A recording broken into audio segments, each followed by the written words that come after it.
Did your taxes go up this year even though you didn't spend more? You didn't change your lifestyle? You didn't take a big withdrawal? You didn't even feel like you made that much more money? If that happened to you, you're not alone. I'm seeing this over and over again with retirees and investors right now. They walk in and they say, Doug, this just doesn't make any sense. We didn't spend more money. So why do we owe more taxes? And here's the answer. Your lifestyle may not have changed, but your taxable income did. So in this video, I'm going to walk you through the top 5 reasons your taxes went up, even if your lifestyle didn't. And then, more importantly, what you can actually do about to fix it. We don't want to have this happen again next year. The reason number 1 is RMDs created forced income. For many retirees today, once you hit the RMD age, you're required to take money out of certain retirement accounts, whether you need it or not, whether you spend it or not. And that's the part that stinks. And here's the part that catches people off guard. That distribution shows up as taxable income, even if you didn't put it in your checking account, even if you reinvested it, even if it goes right back into your portfolio. Let's say your RMD is $40,000.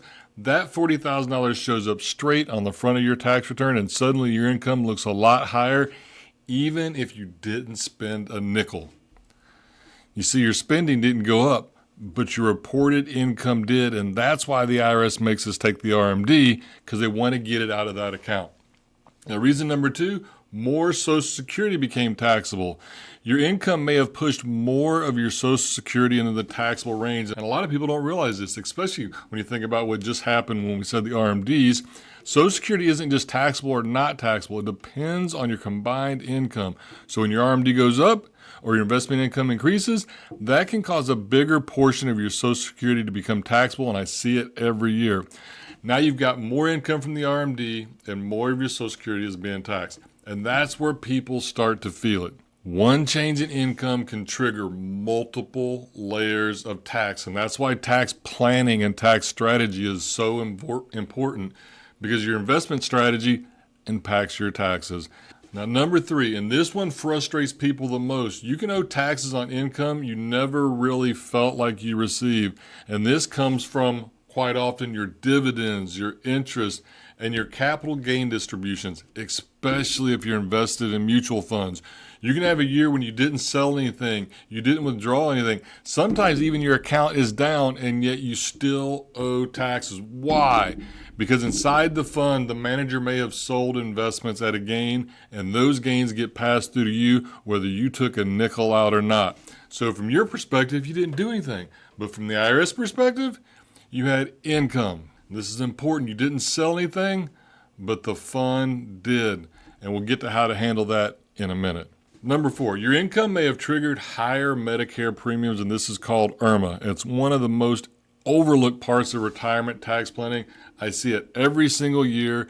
A lot of investment income, which then forced us into IRMAA. If your income crosses certain thresholds, which is roughly $225,000, your Medicare premiums can increase. And here's why this hurts. It doesn't show up like a normal tax bill. It shows up as higher monthly deductions from your Social Security, and that hurts. And so people think, why'd my Medicare go up, Doug? But the answer is because your income went up on paper. In retirement, taxes don't just show up at tax time. They happen all year long, and we need to plan for this. And just to go back on that, I said around 220. For a single person, the IRMAA kicks in at about $109,000. So it's so critical that we manage our income. Don't just take it. We need to know how much we're generating, because it has all kinds of other impacts in these other places, and a good tax plan is critical. Now, number 5, and this is the big one, and this is the one that frustrates me so often as a tax advisor and a financial advisor. Your portfolio might be creating the tax problem. Not all investments are tax efficient. If you're holding high turnover mutual funds, income-heavy investments, or other assets in the wrong type of account, you may be generating taxable income every single year, even if you don't need the cash. It's not necessarily that it's a bad investment.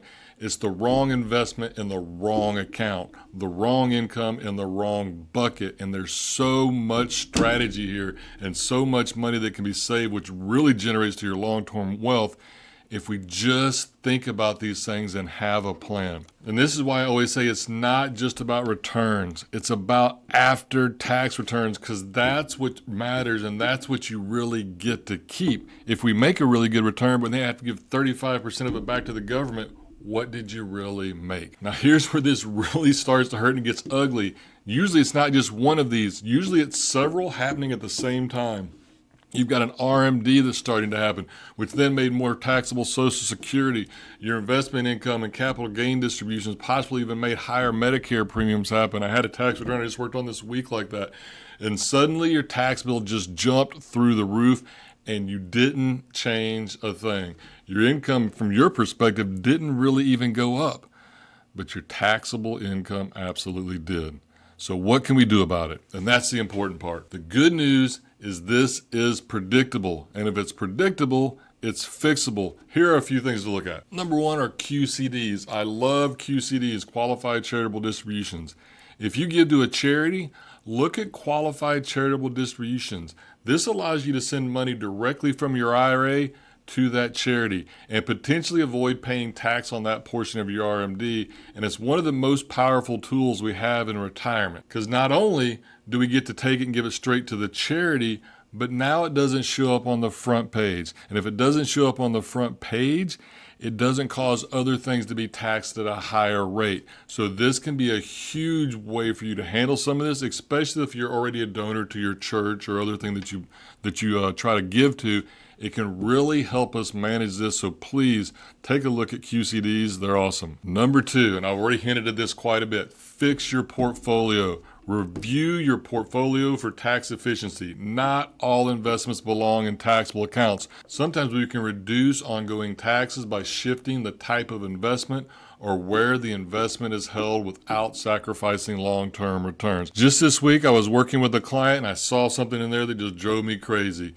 Her advisor had put her in a target fund, which isn't necessarily bad to have a target date fund, except for the fact this wasn't in qualified money. In other words, an IRA or a 401k. This was in her regular investment account, and it had no business being there for her. It was causing capital gains, dividends, and what's worse, they also sold some stuff in there and created more capital gains. Well, guess what happened? Cranked her income up double, and now she's going to be staring down IRMAA, and she's going to get hammered on IRMAA in 2 years because her financial advisor was not thinking about what they were doing and wasn't taking taxes into account, and it just didn't need to be. Strategy number three is Roth conversions. We just talked about RMDs, but we got to look at conversions before RMDAs. Well, at least it's better that way. And the goal is simple. Pay tax when you choose to instead of when the IRS forces you to. But this has to be planned carefully because it can impact taxes, Medicare, and more. But if you're in your 60s, this is the perfect time, especially if you're thinking about retiring early. We may have a 10-year window to get a lot of that money converted when you're really attractive tax rates. Unfortunately, quite often I see somebody get to where they're taking RMDs and they never had the conversation, and now it's really hard to fix. If you're in your 50s or your 60s, this is the time to build the strategy. Don't wait till it's too late. You can do a ton to fix your tax situation in retirement, and you can do it starting right now. And the other one, this seems simple, but people don't do it, and that's number 4, fix your withholding. If this surprised you this year, don't let it surprise you again. You can adjust your RMD withholdings. I see this all the time. You get that RMD, your advisor said, oh, I'm taking care of the taxes, but they ignored your state, or they only took out 10% and other things like that. So fix your withholding. The same thing goes for your Social Security withholding. We can make estimated payments quarterly if we need to, but you need to get ahead of this. Don't wait till tax time again next year. We can fix it now. And number 5, kind of hinted at this a lot, plan before year end. This is the big one. Don't wait until April. April's too late. If you want to control this, you have to plan before December 31st, and that's when you can actually do something about this. So my final takeaways here. If your taxes went up this year, even though you didn't spend more, and it probably wasn't random, and it wasn't bad luck, and it probably wasn't your CPA missing something, it was most likely a combination of the things we just talked about. Your RMDs kicked in. Your investment income maybe needs to be rethought about. Your Social Security was getting taxed at a higher level, and then Medicare got adjusted. But like I said, this is predictable, and more importantly, it's fixable. You just have to plan ahead. If this hits you this year, drop a comment and type tax hit. I want to see how many people are dealing with this right now. And if you want help building a strategy that's focused not just on returns, but what matters, like, I don't know, keeping more of your money instead of giving it to Uncle Sam, that's exactly what we do. So if you found this useful, helpful, go ahead and hit the button. Go ahead and subscribe. We're putting out stuff like this all the time. My goal here is to help you keep more of what's yours and help you make smart financial and tax planning decisions. So we'll see you next time.